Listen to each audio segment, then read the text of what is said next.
LC દોલન સમજાવો એવો પ્રશ્ન પૂછે તો આને વિકલ સમીકરણ આને કઈ લેવા દેવાના? એલસી દોલન પૂછે તો વિકલ સમીકરણ આખે આખું તારવી ના હોય ને એકે માર્ક ન મળે, કારણ કે આમાં સમીકરણ વિશેની કોઈ ચર્ચા નથી. ખાલી તમને 3 માર્કમાં કે 4 માર્કમાં એવો પ્રશ્ન પૂછે કે એલસી દોલન કઈ રીતે થાય એની માહિતી આપો. તો એની આકૃતિ અને લખાણ માટે સૌથી પહેલા આલેખ દોરી નાખવાના. તો વિદ્યુત પ્રવાહનું સમીકરણ આપણી આગળ હતું, પણ વિદ્યુત ભારનું એલસી પરિપથમાં Q બરાબર Qm cos omega 0 t અને I બરાબર હતું Im sin omega 0 t. આ બે સમીકરણ આપણે એલસી દોલનના વિકલ સમીકરણમાં ઉકેલમાં મેળવી ગયા.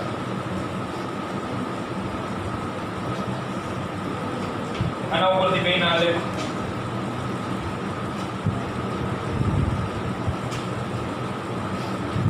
તો સૌથી પહેલા sin વિધેયનો આલેખ.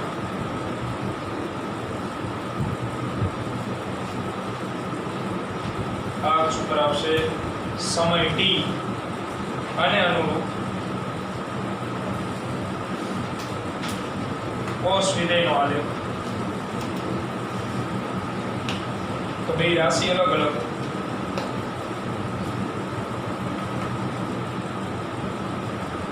cos નો આલેખ દોરવા માટે જે પોઈન્ટ્સ છે નીચે લંબાવી દેવાના.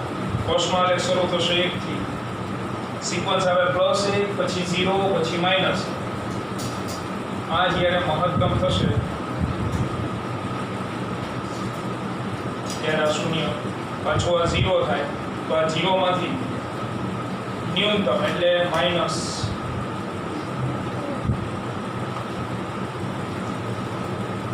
આ જગ્યાએ પાછો 0 થાય અને છેલ્લે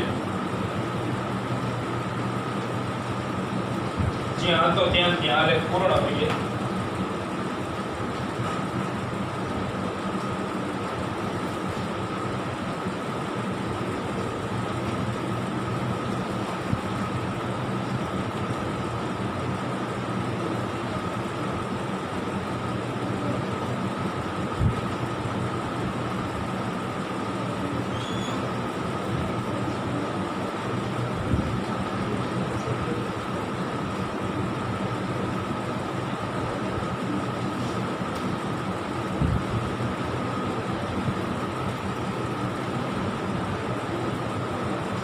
આ રીતે બે આલેખ sin વિધેયનો અને cos વિધેયનો. તો સમીકરણ મુજબ cos વિધેયનો આલેખ એટલે વિદ્યુત ભાર q નો આલેખ કહેવાય. આ છે વિદ્યુત ભાર q નો આલેખ, q વિરુદ્ધ t, અને અવળો આ છે વિદ્યુત પ્રવાહનો આલેખ I વિરુદ્ધ t. સમયના 4 સરખા ભાગ, એક સાયકલ છે આખી એટલે 0 થી t, 4 સમાન ભાગ કરો એટલે આ થશે t/2, આવડું આ t/4, અહીંયા આવશે t/2, આ થશે 3t/4 અને છેલ્લે t. એ જ રીતે અહીંયા t/4 0 t/2 અને 3t/4. આ બે આલેખ ઉપરથી આપણે એલસી દોલન આખા સમજવા અને લખવાનું એ જ રીતે સિમ્પલ. તો શરૂઆત કરીએ t બરાબર 0 સમય. તો એના માટે ઊર્જાના સમીકરણ, ઊર્જાનું જે સૂત્ર છે એ લખી નાખવાનું. કેપેસિટર, તો કેપેસિટરમાં સંગ્રહિત ઊર્જા, કેપેસિટરમાં સંગ્રહિત ઊર્જા કયા ક્ષેત્રમાં સંગ્રહ પામતી હતી? વિદ્યુત, એટલે એની સંજ્ઞા આવે UE q²/2c. એવી જ રીતે ઇન્ડક્ટરમાં સંગ્રહિત ઊર્જા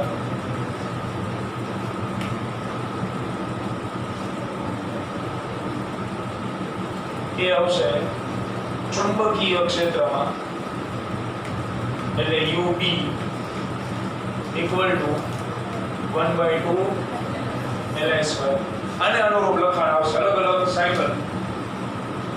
તો સૌથી પહેલા t બરાબર 0 સમયની વાત.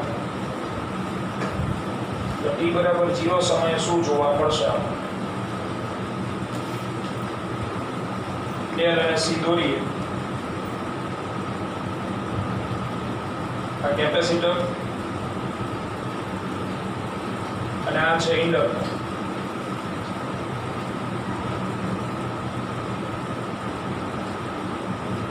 આલેખ ઉપરથી લખવાનું t બરાબર 0 સમયે q મહત્તમ અને વિદ્યુત પ્રવાહ c. તો પહેલી વસ્તુ વિદ્યુત પ્રવાહ દર્શાવવાનો હતો. વિદ્યુત પ્રવાહ દર્શાવવાનો હતો તો વિદ્યુત ભાર મહત્તમ છે એટલે કેપેસિટરની ઊર્જા કેવી હશે? મહત્તમ. એટલે વિદ્યુત ભાર આવી રીતે બંને પ્લેટ ઉપર મેક્સિમમ દર્શાવો. આ મહત્તમ વિદ્યુત ભાર. અંદર ક્ષેત્ર તો વિદ્યુત ક્ષેત્ર પ્લસ થી માઈનસ આ રીતે. તો મહત્તમ વિદ્યુત ક્ષેત્ર બે પ્લેટ વચ્ચે. વિદ્યુત પ્રવાહ વહેશે નહીં. આલેખ ઉપરથી જવાબ આપવાનો. વિદ્યુત પ્રવાહ વહે છે t બરાબર 0 સમયે નથી વહેતો તો દર્શાવવાનું થતો નથી. અને એટલા માટે ઇન્ડક્ટર પાસે કોઈ પ્રકારની ઊર્જા હોય નહીં. તો એને અનુરૂપ નીચે લખાણ કે t બરાબર 0 સમયે q બરાબર q મેક્સિમમ I બરાબર 0 અને એટલા માટે u e એટલે કે કેપેસિટરની ઊર્જા લખાય qm²/2c એટલે કે મહત્તમ. જ્યારે ઇન્ડક્ટરની ઊર્જા શું લખાય? g. કારણ કે વિદ્યુત પ્રવાહ નથી તો એની ઊર્જા થઈ જાય c. એના પછીનો સમયગાળો. એના પછીનો સમયગાળો છે t બરાબર 0 થી t/4 વચ્ચે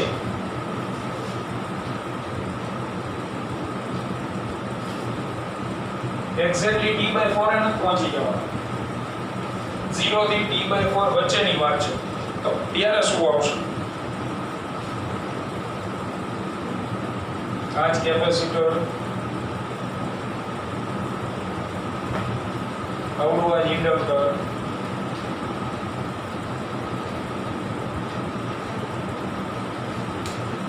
પણ હવે પરિપથમાં પ્રવાહ શૂન્ય નથી. જો 0 થી t/4 વચ્ચેનો કોઈ પણ પોઈન્ટ લઈ લો, ધારો કે આ પોઈન્ટ લઈ આવો તો ત્યાં પ્રવાહ 0 નથી અને વિદ્યુત ભાર 0 નથી પણ ઘટી ગયો. એટલે હવે આકૃતિની અંદર આપણે વિદ્યુત ભાર ઘટતો હોવાથી પ્લેટ ઉપર વિદ્યુત ભાર ઓછો દર્શાવો. બે વખત પ્લસ ને માઈનસ. તો સામે બે પ્લેટ વચ્ચેનો વિદ્યુત ક્ષેત્ર શું થયું? ઘટી જાય.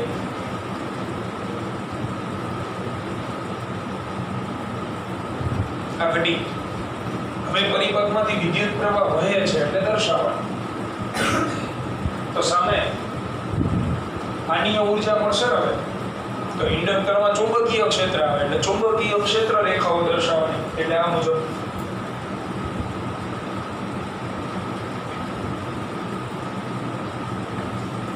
પણ મહત્તમ નથી થઈ છે ખરા. ચુંબકીય ક્ષેત્ર હવે મળશે ખરા કારણ કે વિદ્યુત પ્રવાહ વહે છે. આને અનુરૂપ લખાણ. તો હવે q મહત્તમ ગણાય? મહત્તમ ગણાય q નહીં. એટલે q does not equal to 0. મહત્તમ નથી પણ શૂન્ય નથી.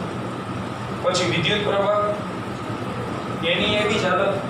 શૂન્ય નથી, મહત્તમ નથી.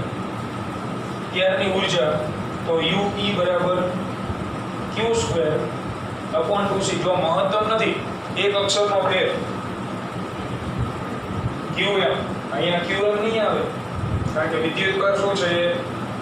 q જેટલો. q મહત્તમ નથી એને અનુરૂપ un. તો un હવે શૂન્ય તો નથી. એ આવશે 1/2 Li². આ બીજી પરિસ્થિતિ. પરિસ્થિતિ નંબર 3 t બરાબર t/4 સમયે. હવે એક્ઝેક્ટલી ત્યાં પહોંચી ગયા. આ જગ્યાએ પીક પોઈન્ટ.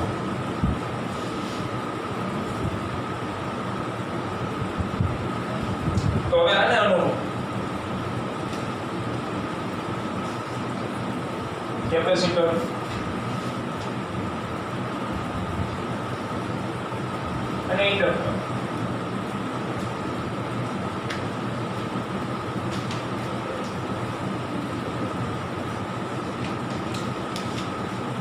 હવે વિદ્યુતભાર શું થઈ ગયો? 0. એટલે કેપેસિટર ફૂલી ડિસ્ચાર્જ. વિદ્યુત પ્રવાહ 0 થયો નહીં તો મહત્તમ, પણ એની દિશા બદલાય શું? નો બદલાય. આમાં દિશા ક્યારે બદલાય? અહીંયાથી નીચે જાઓ તો અહીંયા તમે આલેખમાં અહીંયા પહોંચ્યા. ટૂંકમાં તો ધન અર્ધચક્ર જ છે ને, રેક્ટિફાયરમાં દિશાનો તો બદલાય, પણ એ તો તમે અર્ધચક્ર બીજું આવે ને ત્યારે વિદ્યુત પ્રવાહ દિશા બદલાય. આમાં ક્યાં વિદ્યુત પ્રવાહ દિશા બદલાવાની? વિદ્યુત પ્રવાહ તો હશે, કારણ પ્રવાહ શૂન્ય નથી, મહત્તમ થઈ ગયો એટલે પ્રવાહ આવશે આમ. એટલે લખવાનું Im. સંજ્ઞાઓ જોતો જાઓ તમે. જો અહીંયા આવ્યો તો અહીંયા થઈ ગયો I મેક્સિમમ, કારણ કે T/4 સમય આવ્યો. T/4 સમય વિદ્યુત પ્રવાહ શું થઈ જાય? મહત્તમ. કેપેસિટર પાસે વિદ્યુત બળ શું થઈ ગયો છે? T/4 સમય 0, એટલે નો ક્ષેત્ર રેખા. પણ સામે આમાંથી વિદ્યુત પ્રવાહ મહત્તમ વહે છે, એટલે આનું ચુંબકીય ક્ષેત્ર હવે પ્રબળ, એટલે ક્ષેત્ર રેખાઓ વધારે.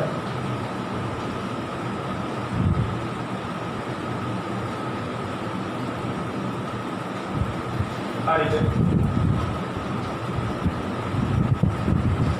આને અનુરૂપ લખાણ તો Q બરાબર 0, I બરાબર Im, UE બરાબર શું થઈ ગયું હોય?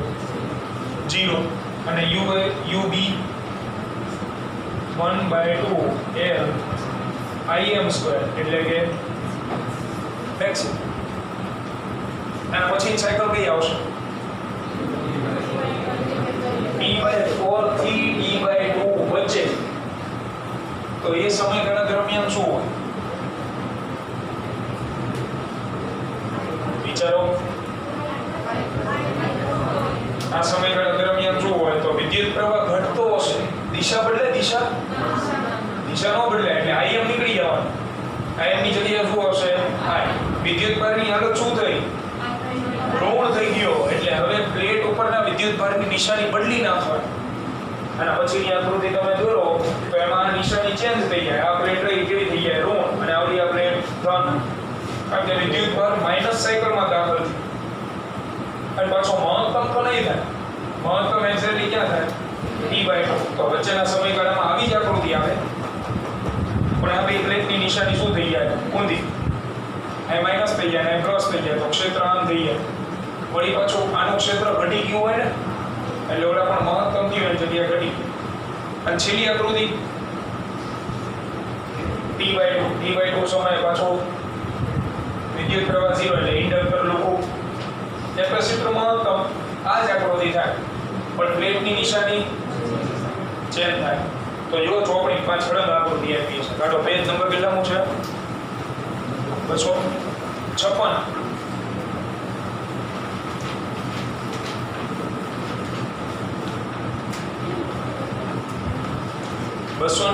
નંબરનો પેજ. તો મોટા ભાગના વિદ્યાર્થી એલસી ધોરણ વાંચે ને એટલે મંડી પડે. વિકલ સમીકરણ પૂછો તો 4 માર્ક. અરે યાને શું વિકલ છે? આમાં ક્યાં વિકલ સમીકરણનો ઉલ્લેખ છે? ખાલી એલસી ધોરણ કે એટલે આ ચર્ચા આવે તો એમાં તમે આકૃતિઓ જુઓ આપેલી છે. પહેલી આકૃતિમાં પ્રવાહ દેખાય છે નથી, તો એમાં વિદ્યુત ક્ષેત્ર જુઓ બે પ્લેટ વચ્ચે મેક્સિમમ દેખાય છે. હા, આવી રહી આકૃતિ મેક્સિમમ, અને ઇન્ડક્ટર શૂન્ય છે.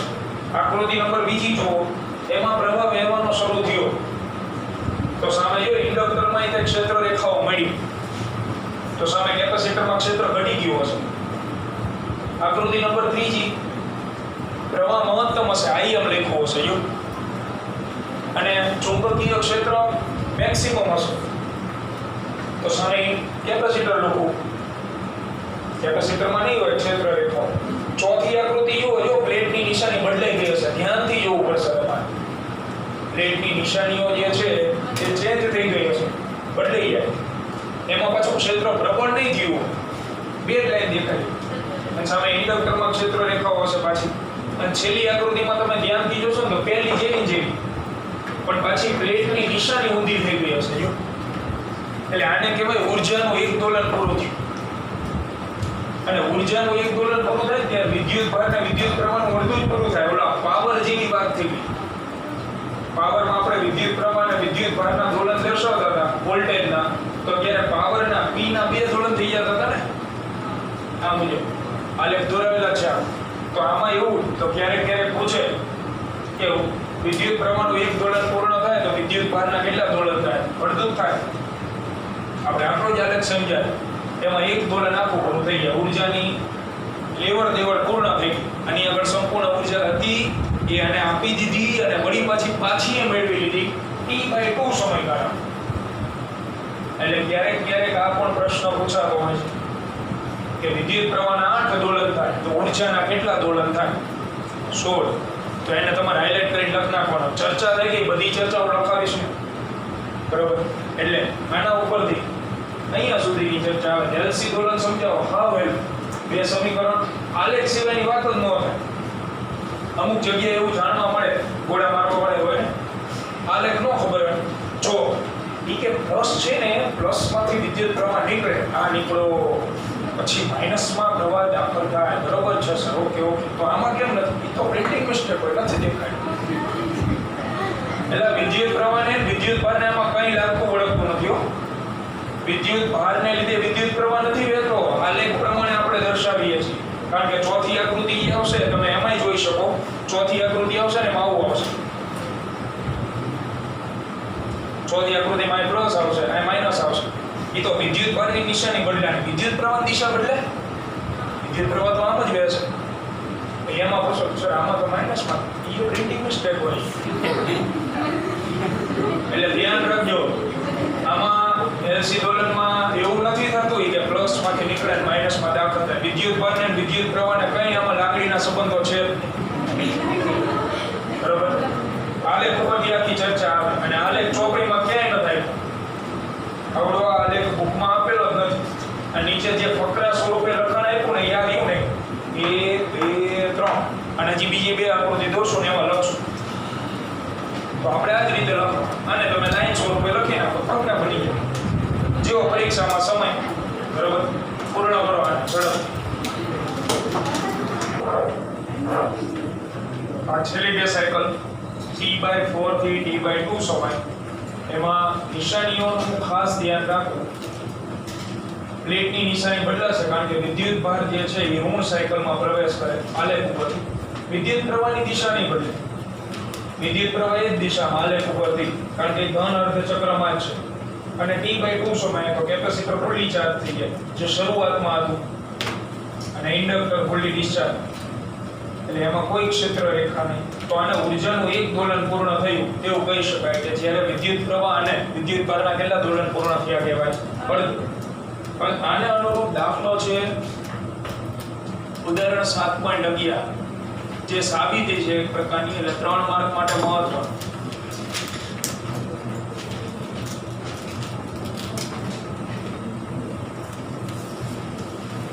તેમાં એવું પૂછેલું કે કુલ ઊર્જા અચળ રહે છે તેવું સાબિત કરો. કુલ ઊર્જા તો અચળ જ રહે ને, કારણ કે શરૂઆતમાં શું કેપેસિટરની ઊર્જા મહત્તમ, ઇન્ડક્ટરની 0. પછી એક સમય એવો આવે કે ઇન્ડક્ટર અને કેપેસિટર બેની ઊર્જા શું થઈ જાય હરખી, તો એનો સરવાળો તો પાછો એટલો ને એટલો. અને છેલ્લે સમય એવો તમને મળતો હોય કે ઇન્ડક્ટરની ઊર્જા મહત્તમ થઈ જાય, કેપેસિટરની ઊર્જા કેવી થઈ જાય? ન્યૂનતમ. તો કુલ ઊર્જા તો અચળ જ રહેશે, પણ એને આપણે ટેકનિકલ અને મેથ્સની ભાષામાં સાબિત કરશું. તો સાબિતી આવી રીતની છે કે સાબિત કરો કે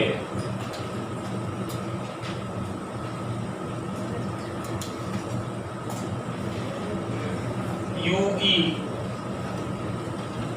વત્તા UB ઇક્વલ ટુ અચળ. આવું પૂછેલું એમ. એલસી દોલન દરમિયાન ઇન્ડક્ટર અને કેપેસિટરમાં સંગ્રહ પામતી ઊર્જાનો સરવાળો અચળ રહે છે તેમ મેળવો. તો જેટલા સૂત્ર છે દરેકનો ઉપયોગ થશે. તો ઊર્જાનું સૂત્ર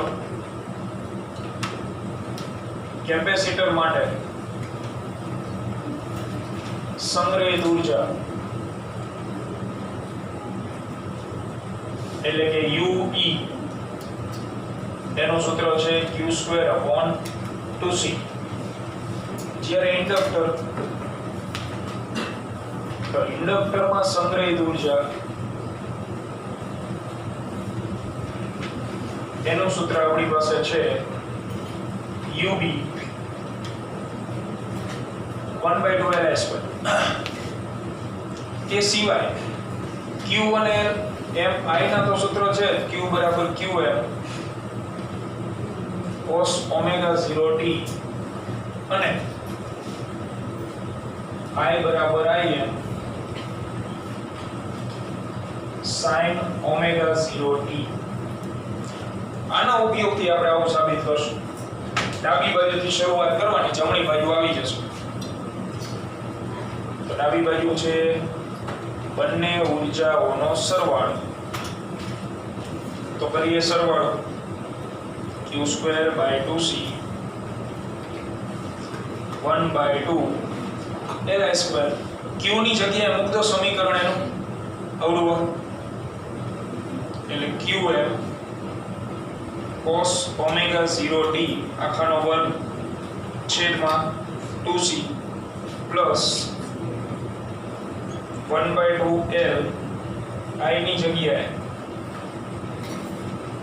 Im sin omega 0t આખા કૌંસનો વર્ગ આપી દો અંદર. તો qm² છેદમાં 2c cos² omega 0t plus L into Im upon 2 sin square omega 0t. Im નો વર્ગ આવશે. હવે અહીંયા આપણે અચળ સાબિત કરવું છે તો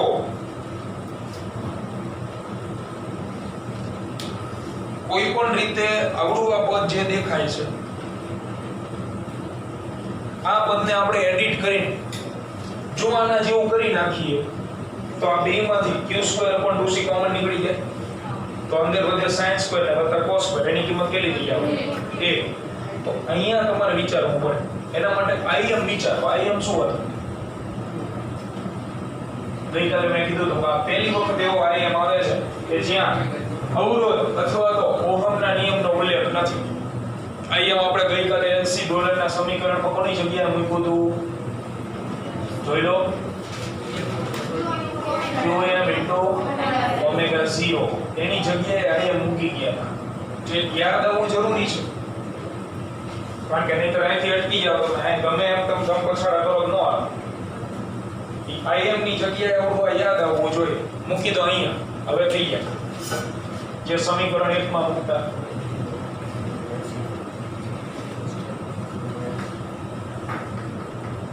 તો ઓમેગા 0 ની જગ્યાએ હતું ને 1/√LC એટલે આ થઈ ગયા qm√LC. આને સમીકરણ 1 માં મૂકી આપણે Im ની જગ્યાએ. તેથી equal to qm²/2c cos² omega 0t plus L/2m ના L/2 ને અડવાનું નથી ગુણ્યા Im નો વર્ગ તો કરવાનો વર્ગ એટલે qm² છેદમાં LC વર્ગમૂળ નીકળી જાય. અહીંયા sin² omega 0t L cancel આવી ગયું. મળી ગયું qm²/2c. કાઢ નાખો કોમન બેને. qm²/2c કૌંસની અંદર વધશે cos² omega 0t sin² omega 0t જેની કિંમત 1 તો વધે છે qm²/2c જે અચળ q બદલાતો હોય. qm થોડું બદલાય. ડોલર q ના થાય. q મેક્સિમમ તો શું રહે? અચળ. કેપેસિટન્સ એ અચળ. સાબિત. 3 માર્કમાં પૂછાય આને યાદ રાખો તો સાબિતી છે એકદમ. આ 4 સૂત્ર તો યાદ હોવા જ જોઈએ એટલે મળી જાય. આ સિવાય સ્વાધ્યાયમાં નાના બે દાખલાઓ બાકી હતા જે આપણે ક્યુ વેક્ટરનો હતો ને ઉર્જા વાળો જશે. તો જો પેલા સ્વાધ્યાયનો લગભગ 7.6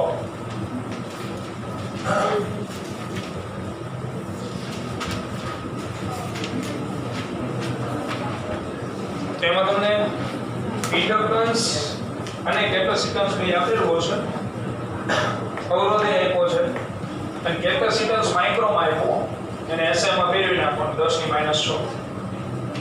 તો અનુનાદ આવૃત્તિ મેળવો અને Q નું મૂલ્ય મેળવો. અનુનાદ આવૃત્તિ એટલે ઓમેગા 0, એનું સૂત્ર 1/√LC. આમાં કિંમત મૂકીને જવાબ લાવશો એટલે રેડિયન પ્રતિ સેકન્ડ મળે. એસઆઈ કમ બોલવાનું નહીં. Q ફેક્ટર મેળવો. તો Q ફેક્ટર નું એના સ્વરૂપમાં સૂત્ર હતું, મેં તમને કીધું હતું, નો યાદ હોય તો એ મૂળ તો યાદ રાખવાનું. તો Q ફેક્ટર તો ઓમેગા 0 છેદમાં 2 ડેલ્ટા ઓમેગા. 2 ડેલ્ટા ઓમેગા જગ્યાએ શું હતું? R upon L, જે આપણે યાદ રાખવાનું કીધું હતું, કારણ કે R ને L આપેલા છે. તો R upon L મૂકો તો છેદનો છેદ અંશમાં જતો રહે. Omega 0 L upon R. Omega 0 તો ઉપર શોધેલો હશે, L આપેલો છે, R એ આપેલો. કિંમત મૂકો, નો SI નો Q ફેક્ટર. અને એવો ને એવો છે સ્વાધ્યાયનો 7.8. એની રકમ જો એમાં તમને કીધેલું છે કે કેપેસિટર ઉપરના પ્રારંભિક વિદ્યુતભારનું મૂલ્ય મિલીકુલમ 6 મિલીકુલમ છે. તો પ્રારંભમાં સંગ્રહિત કુલ ઊર્જા કેટલી? કુલ ઊર્જા T બરાબર 0 સમયે પ્રારંભમાં, તો કુલ ઊર્જા બરાબર લખાય UB અને UE નો સરવાળો. બોલો T બરાબર 0 સમયે આ તો શું હોય? 0, કારણ કે પરિપથમાં વિદ્યુત પ્રવાહ ન રહેવાનો. અને આ હોય Q²/2C. તો વિદ્યુત ભાર આપ્યો છે તમને 6 મિલી, એટલે 6 × 10 - 3. કેપેસિટન્સ કયું લેવાનું? તો સ્વાધ્યાયના 7.7 નું, કારણ કે રકમમાં કીધું છે. તો 7.7 માં કેપેસિટન્સ છે 30 માઇક્રો, એટલે 30 માઇક્રો મૂકો એટલે જવાબ મળશે 0.6 જૂલ. અને આગળ પ્રશ્ન પૂછો કે કોઈ પણ સમયે પરિપથમાં કુલ ઊર્જા કેટલી? તો બોલો કોઈ પણ સમયે ગોતો કુલ ઊર્જા તો કેટલી રહે? આટલી રહે, કારણ કે સાબિત કરી ગયા કુલ ઊર્જા તો શું રહે? અચ્છા, એટલે પછી નીચે લખ નાખવાનું કોઈ પણ સમયે કુલ ઊર્જા શોધવામાં આવે તો પણ તેનું મૂલ્ય તો આટલું જ રહે છે. ઓફિશિયલી દાખલા બધાય પૂર્ણ. નાનકડો એવો ટોપિક બાકી ટ્રાન્સફોર્મર, જે MCQ માટે મહત્વનો છે, જે આપણે ભણશું. આને કરી નાખો.